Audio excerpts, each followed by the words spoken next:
சின்ன சின்ன வார்த்தைகளுடன் மலையாளம் கற்றுக்கொள்ளுங்கள். சின்ன சின்ன வார்த்தைகள் தாங்க.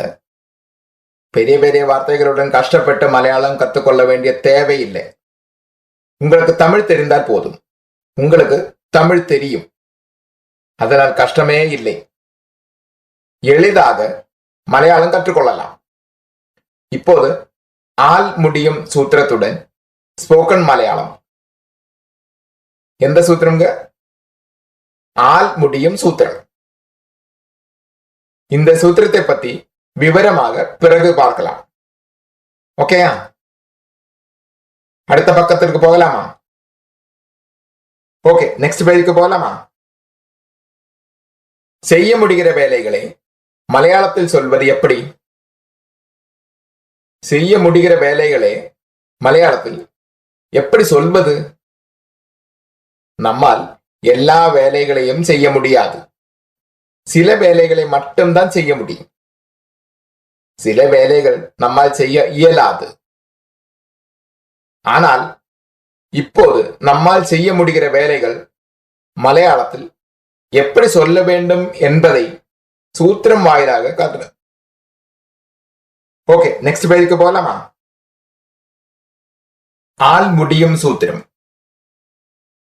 வாக்கியத்தில் ஆல் முடியும் என்று வரும்போது அதாங்க போக முடியும், படிக்க முடியும், சாப்பிட முடியும், கற்றுக்கொள்ள முடியும், பேச முடியும்,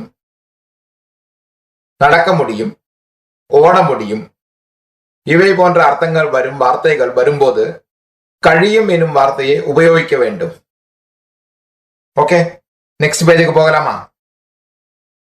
இப்படி சுலபமாக ஞாபகம் வைத்துக் கொள்ளுங்கள்.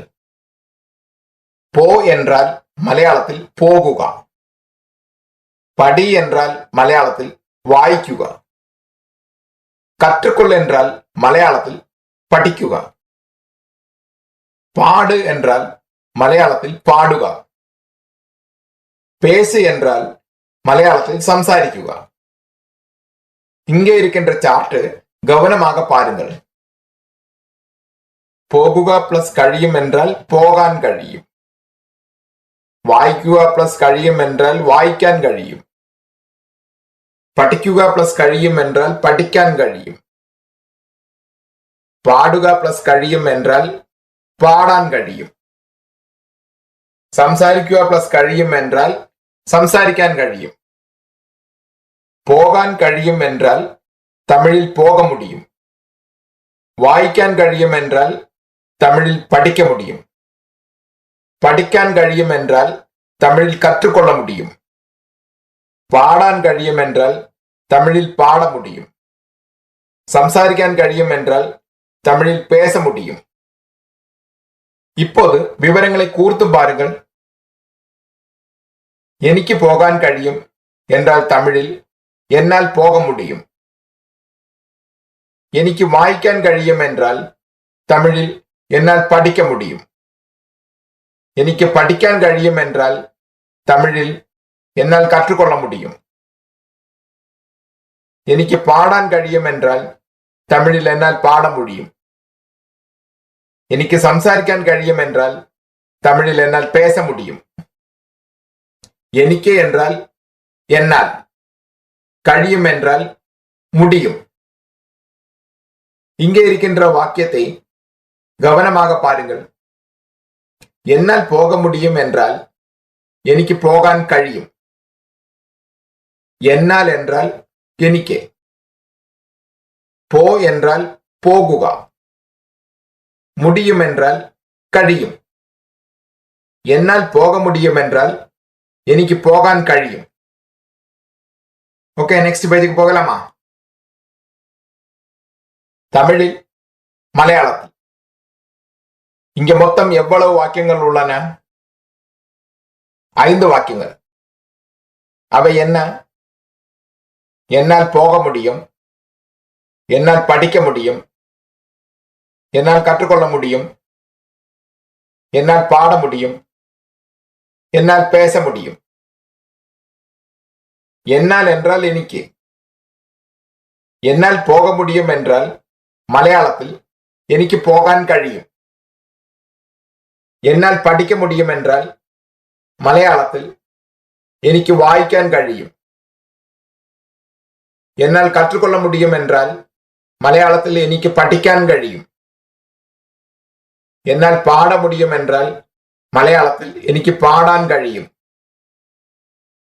എന്നാൽ പേശ മുടിയും എന്നാൽ മലയാളത്തിൽ എനിക്ക് സംസാരിക്കാൻ കഴിയും. കഷ്ടമൊന്നുമില്ല അല്ലവാ?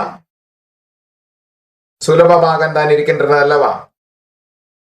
அந்த டெக்னிக்கல் தெரிந்தால் போதும். இவை போன்ற வாக்கியங்கள் எவ்வளவு வேண்டுமானாலும் சொல்ல முடியும். இதே மாதிரி இன்னும் சில வாக்கியங்கள் பார்க்கலாமா? ஓகே, நெக்ஸ்ட் பேஜுக்கு போகலாமா? தமிழில் மலையாளத்தில்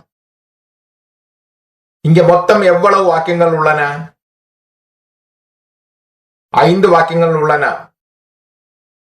அவை என்ன? என்னால் சாப்பிட முடியும்,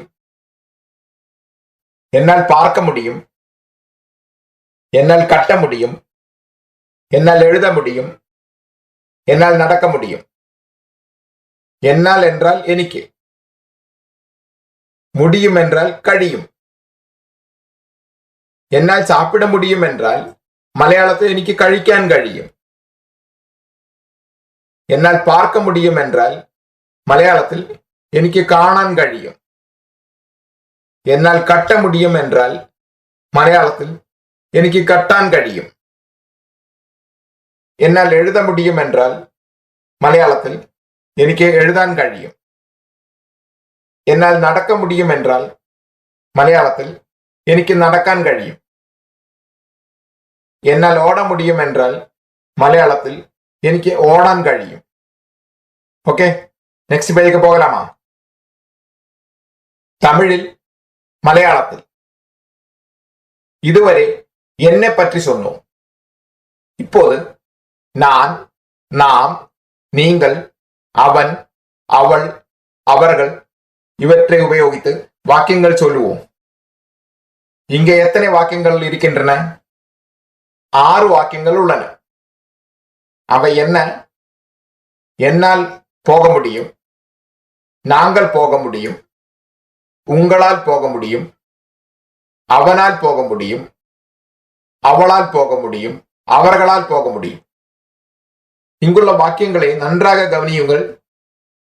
என்னால் என்றால் எனக்கு, போக முடியும் என்றால் போகான் കഴിയും.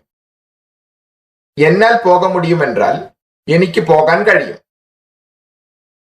நாங்கள் என்றால் ഞങ്ങൾ, போக முடியும் என்றால் போகான் കഴിയും. நாங்கள் போக முடியும் என்றால் ഞങ്ങൾക്ക് போகான் കഴിയും. உங்களால் என்றால் നിങ്ങളാൽ, போக முடியும் என்றால் போகான் കഴിயும். உங்களால் போக முடியும் என்றால் നിങ്ങളാൽ போக முடியும். அவனால் என்றால் அவனால், போக முடியும் என்றால் போகான் കഴിயும். அவனால் போக முடியும் என்றால் அவனால் போகான் കഴിயும். ஒன்னும் கஷ்டம் இல்லையே. அவளால் என்றால் அவளால், போக முடியும் என்றால் போகான் കഴിயும். அவளால் போக முடியும் என்றால் அவளால் போகான் കഴിயும். அவர்களால் என்றால் அவரால், போக முடியும் என்றால் போகான் കഴിயும். அவர்களால் போக முடியும் என்றால் அவரால் போகான் കഴിயும். எளிதல்லவா? இப்போது விவரங்களை கூர்ந்து பாருங்கள். என்னால் போக முடியும் என்றால் மலையாளத்தில் எனக்கு போகான் കഴിയും. நாங்கள் போக முடியும் என்றால் மலையாளத்தில் ഞങ്ങൾക്ക് போகான் കഴിയും. உங்களால் போக முடியும் என்றால் மலையாளத்தில் നിങ്ങളാൽ പോകാൻ കഴിയും. அவனால் போக முடியும் என்றால் மலையாளத்தில் அவனால் போகான் കഴിയും. அவளால் போக முடியும் என்றால் மலையாளத்தில் அவளால் போகான் കഴിയും. அவர்களால் போக முடியும் என்றால் மலையாளத்தில் அவரால் போகான் കഴിയും. ஓகே, நெக்ஸ்ட் பேஜுக்கு போகலாமா? இப்படி சில 100 வாக்கியங்களை சொல்லலாம். என்ன வாக்கியங்கள் இருக்கின்றன என்பதை பாருங்கள். அவை என்ன? என்னால் போக முடியும், என்னால் படிக்க முடியும், என்னால் கற்றுக்கொள்ள முடியும், என்னால் பாட முடியும், என்னால் பேச முடியும், என்னால் நடக்க முடியும், என்னால் ஓட முடியும், என்னால் சாப்பிட முடியும். என்னால் என்றால் എനിക്ക്, முடியும் என்றால் കഴിയും. എന്നാൽ പോക முடியும் என்றால் മലയാളത്തിൽ എനിക്ക് പോകാൻ കഴിയും. എന്നാൽ പഠിക്ക முடியும் என்றால் മലയാളത്തിൽ എനിക്ക് വായിക്കാൻ കഴിയും. എന്നാൽ കற்றுക്കൊള്ള முடியும் என்றால் മലയാളത്തിൽ എനിക്ക് പഠിക്കാൻ കഴിയും. എന്നാൽ പാട முடியும் என்றால் മലയാളത്തിൽ എനിക്ക് പാടാൻ കഴിയും. എന്നാൽ பேச முடியும் என்றால் മലയാളത്തിൽ എനിക്ക് സംസാരിക്കാൻ കഴിയും. கஷ்டமொன்னுமில்லை அல்லவா? சுலபமாக தான் இருக்கின்றதல்லவா? அந்த டெக்னிக்கு தெரிந்தால் போதும். இவை போன்ற வாக்கியங்கள் எவ்வளவு வேண்டுமானாலும் சொல்ல முடியும். ஓகே, நெக்ஸ்ட் பேஜுக்கு போகலாமா?